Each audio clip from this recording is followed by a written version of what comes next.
Hello and welcome back to Otter Creek in Rio Grande, where I'm going to do something a little different than I've done previously. I'm going to do a layout tour and kind of a end of year recap. This is going to serve a couple of different purposes. One, we'll give new subscribers kind of an overview of the entire layout and my thoughts on it. And then the other thing that it's going to do is it's going to show me next year kind of exactly where I was a year ago, if that makes sense. And then another thing that I plan on doing at the beginning of this next year, probably the very next video that will air after this one, a week later, the first video of 2024 will be a goals and future hopes for the year to come. So let's start. I'm going to try and do this all without a bunch of editing. We'll just have to see how that goes. But we'll start with kind of the overall concept of the Otter Creek in Rio Grande. It's a freelance narrow gauge railroad based on the Colorado and Midland. What I'm doing is I'm distorting reality, creating a railroad of lies, and the concept is that initially with the Colorado and Midland, investors came in, investors dropped out. The original plan may or may not have been to be narrow gauge, but then it actually became standard gauge. Well, in my world, the Colorado and Midland standard gauge never got off the ground, and it was only a narrow gauge and or possibly the branch from Leadville to Grand Junction or Aspen ended up being narrow gauge. I haven't fully thought all the history that I'm going to use out for that, but that's the concept. The route of the Colorado and Midland from Leadville, Colorado to Grand Junction in my world is a narrow gauge route. So that's the overarching concept of the railroad and why it's narrow gauge. Some people might not like that, but it is what it is. That allows me to embrace rule number one. It's my railroad and I will distort history however I choose. Command and control. I'm using a Digitrax. I think that's a DCS 210. And then I've also got this back here, which I can't remember what that's called, but it's a standalone Wi-Fi broadcaster so that I can run trains with Wi-Fi and not have it interfere with the internet or anything like that. Because I don't actually have very good internet back here at all. That's a PS3, not working, does not interface, or at least I haven't been able to get it to interface with the Raspberry Pi. I think you have to download drivers for that to work. I'm not sure that there are any drivers for the Pi. That actually came from my N-scale layout, years ago. And it's just there for looks pretty much now. The Raspberry Pi is interfaced with, let's see if I can show you. Shaky cam. With the LCC buffer right here, and all of the CAN bus is LCC. And right now, the only thing I'm using JMRI for is to program my LCC nodes. And I don't want to get too deep into what LCC is. I'm a user of it. I understand how to do what I'm doing, but I'm not very good at explaining it. I do have a playlist if you're interested in that. You can go and check that playlist out and maybe learn a little more. But essentially all I'm doing with JMRI at the moment is programming the nodes. The LCC right now is basically doing two things on my railroad. All of the command and control for the turnouts and block detection. I have no signaling yet. If I do signaling, it will be with semaphores. That's the plan. I just haven't gotten there yet. It's on the back burner. It's definitely a secondary goal for me. There's just it's not a high priority for signaling on the railroad, but I would like to have working semaphores based on block detection. I think that would be cool, but not a priority. Now, I think we can talk a little bit about how I'm currently operating the Otter Creek and Rio Grande. And so down here, I'm making use of this area as an interchange yard. So all of these tracks back here are an interchange yard. These are engine tracks, and I'm making use of a couple of tracks for passenger service. And then I park my yard switcher wherever is convenient. As far as operating goes, I'm using JMRI operations as well. And the yard itself, the control panels, they're all interconnected with each other. And it's kind of hard to explain, but I have routes set up so that I have essentially one push button control at either end. So I thought, since I'm doing a layout tour more so than an update, we'd just take a train around, because I've never really done that before, just take a train around and talk. And I'm sure this video is going to get really long, but I guess you can fast forward or, I don't know, go watch somebody else's video. So what we're going to do is we're going to take the 453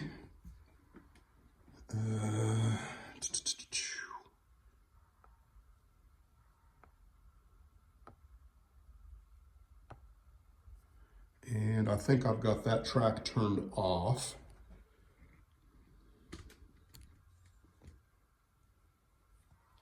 Let's see, the 453 is on track 2, I believe.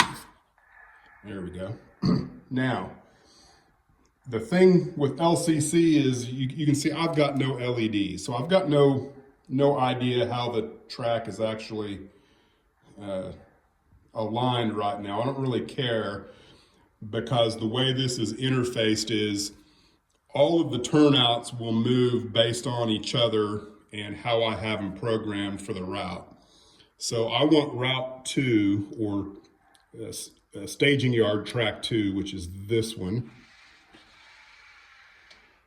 And so I should be good to go to move that train out. Another thing that I'm doing with the LCC is I've got the reverse loop set up to always take an incoming train to the outside track. So this is non-diverging at all times unless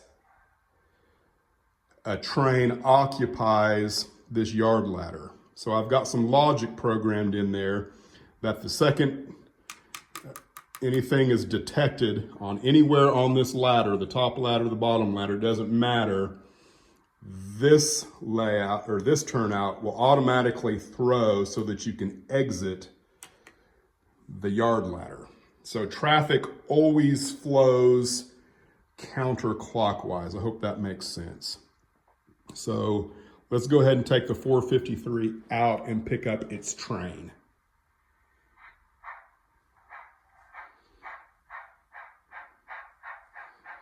I'm going to drive a little fast.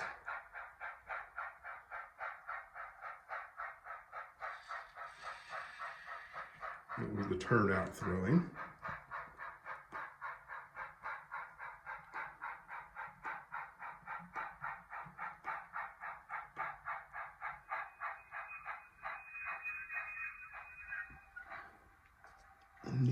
I need to take Route 7.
All right, I'm going to pause right there, just to kind of point out something else here. Just, I don't know, I guess I worked hard for this, so I kind of like to share it occasionally.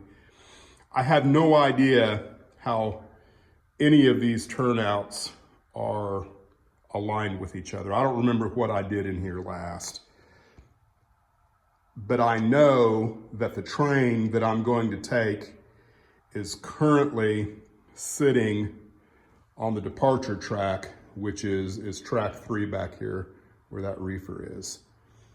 All I have to do is, this button is for track 3,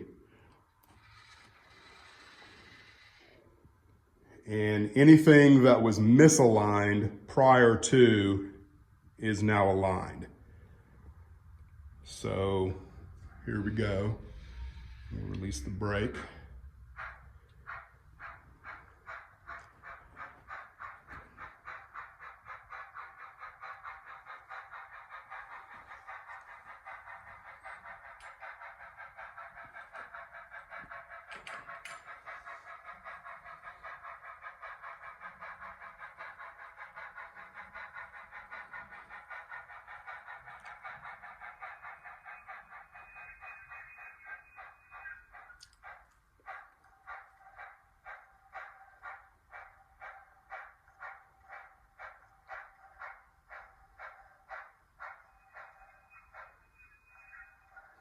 Okay, now that's a micro engineering car, and those couplers don't play well with the Blackstone coupler, so I'm probably going to have to do some 050 assist here.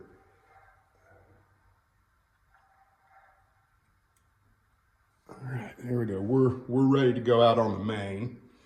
Now everything should still be aligned all the way out.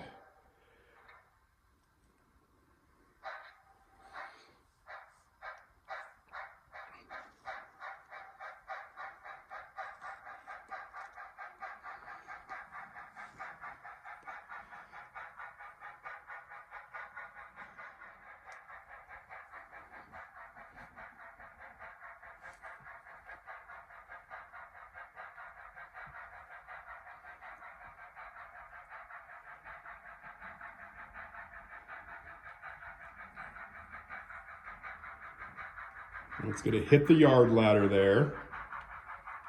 And then this turnout, if you can hear it not, but that turnout just through to exit the yard.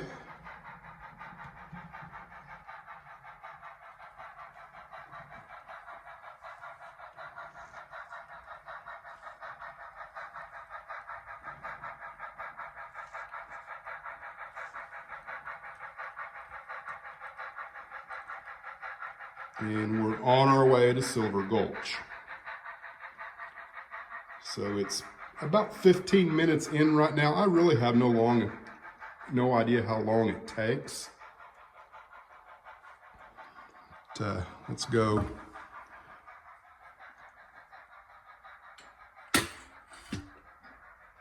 We'll go shaky cam.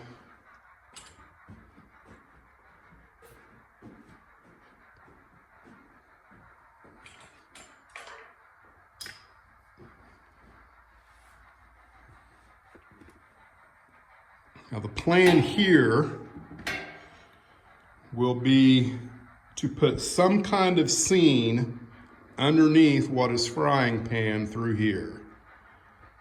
I haven't completely decided what it's going to be yet. I've got a couple different ideas, but it's far enough out in the future that, you know, nothing I'm going to try and tackle in the next year.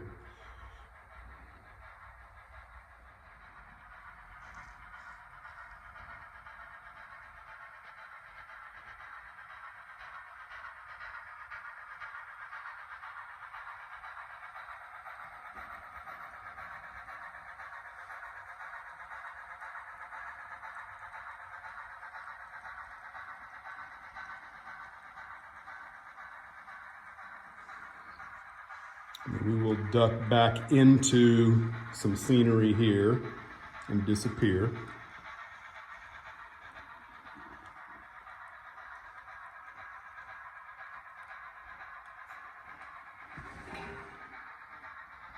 Shaky cam.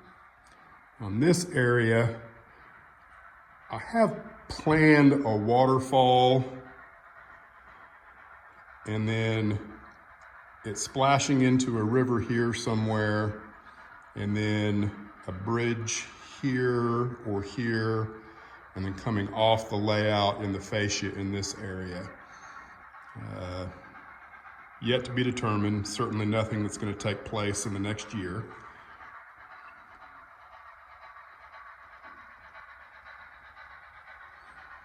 And then somewhere in here, the train will become visible again. Essentially, everywhere where you see the pink foam will be visible.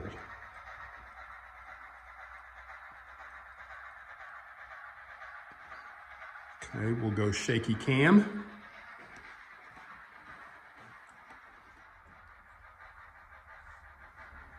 Let me make sure I'm set up for the main line. I believe I am, so it doesn't really matter.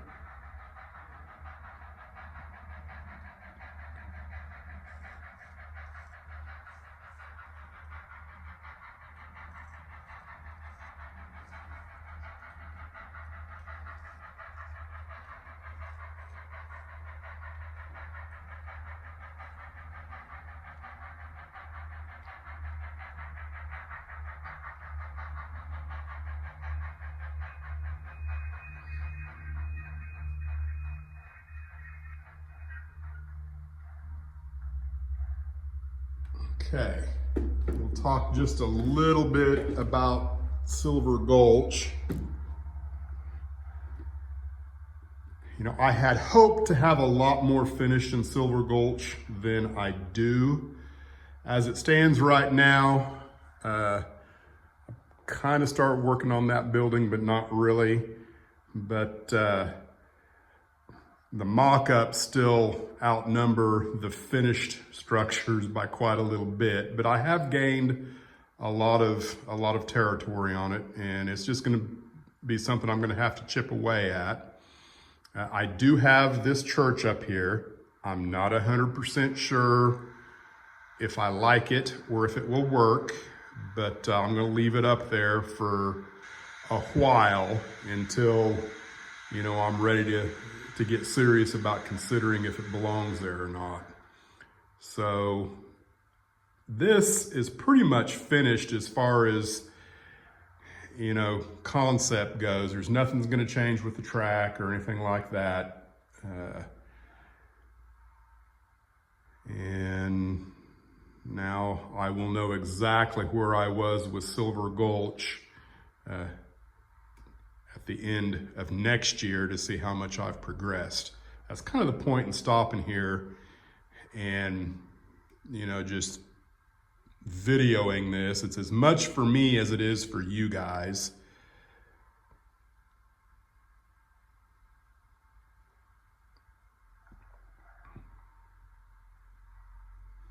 All right, let's move on to frying pan.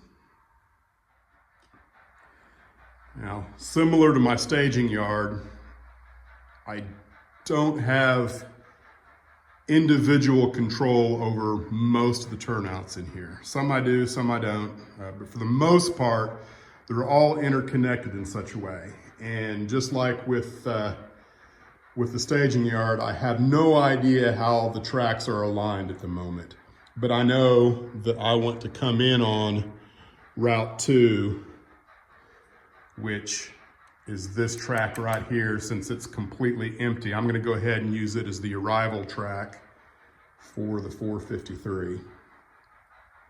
Route 2. So that's gonna align every turnout all the way through the end of town on that end. Anything through here that is applicable, which is that turnout and that crossover. Apologize for all the spinning I'm doing. And then this three-way.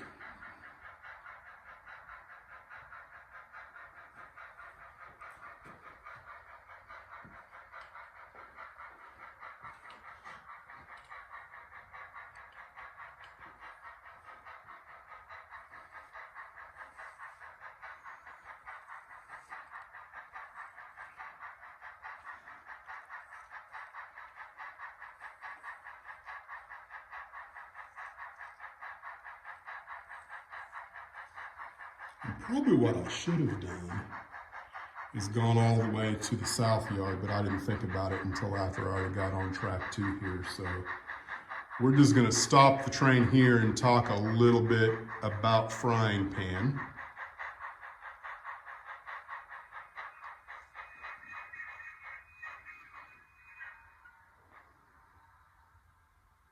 It's separately, it's on a different circuit breaker than either Silver Gulch or the staging yard. So, if I end up with a short here, it doesn't affect either of the other 2 locations. I've got these yard tracks there for locomotive, the engine yard. I can turn those off here. And as said before, this is all designed for 1 button push. And I've been extremely pleased with how this works. And I'm looking forward to having someone else operate this yard just so I can kind of see what they think of it as well. Of course, I'm biased. I'm the one that designed it. And it works pretty much exactly as I thought it was going to. But, someone else might do it and think, well, this was stupid. Why'd you do that? I don't know. But now, at this time last year, I was just getting started building frying pan. And it, except for being able to drive out of frying pan, either on the south end of the yard or the east end of the yard, it's fully functional. Now, I don't have any power going to the turntable as far as motorization goes. That's a future project. Don't know when I'll do it. But frying pan was a pretty good accomplishment for the year. I've got several, I had to tweak this crossover, so it's not, I wouldn't call this a stock crossover. It's close, but I did have to change a little bit of how it worked to get it to be fairly smooth. And then these 2 turnouts back here, actually there's 3, yeah. There's that one. Well, no, it's 2, never mind. But those are, I built those on top of an HO template and just used my track gauge because Fast Tracks doesn't offer anything other than 1 curved turnout for narrow gauge, which is a little disappointing. It would be nice, even if they didn't offer the fixture, it would be nice if they offered, at least 2 or 3 other curved radius templates that you could build on top of that you could either broaden. Well, I don't think I'd want anything more narrow than that, than the fixture that they give, but it would be nice if you could go broader than that fixture, because that would be extremely handy to have a couple of other options besides the one that they offer. Fax tracks, if you're listening, I'm sure you're not. Now, where am I at the moment? Let's go over here, which I kind of already touched on this, I think, in the last update. I've got all of the spline up to, the lower run, the run that's going east on the layout. It's completed all the way to where Maroon Creek will be. And then the Highline run is completed to right about in here somewhere.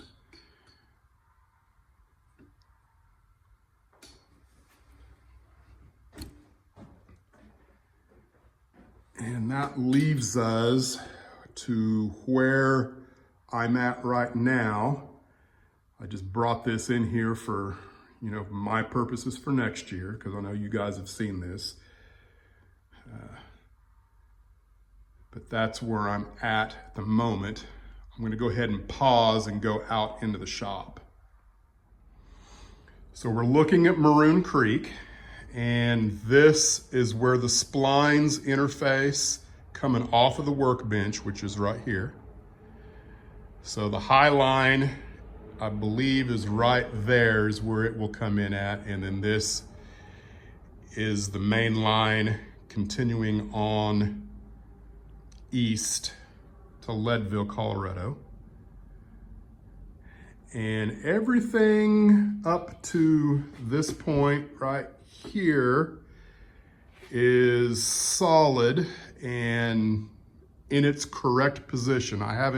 The track work is not complete, and I don't really want to talk too much about this in this video anyway, because I've got probably 15 minutes of the update in this that will come out after this video, so it will be talked about in depth in a future video. So that's where I'm at right now, and pretty much I was in the exact same place this time last year with Frying Pan that I am with Maroon Creek. I think I had Maroon Creek out here, Frying Pan out here on the workbenches, and I was doing track work, or getting ready to do track work. I can't remember exactly.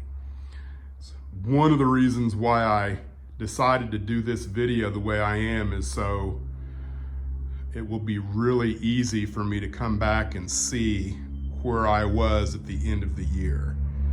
The end of 2023, this is where I'm at and what I'm currently working on.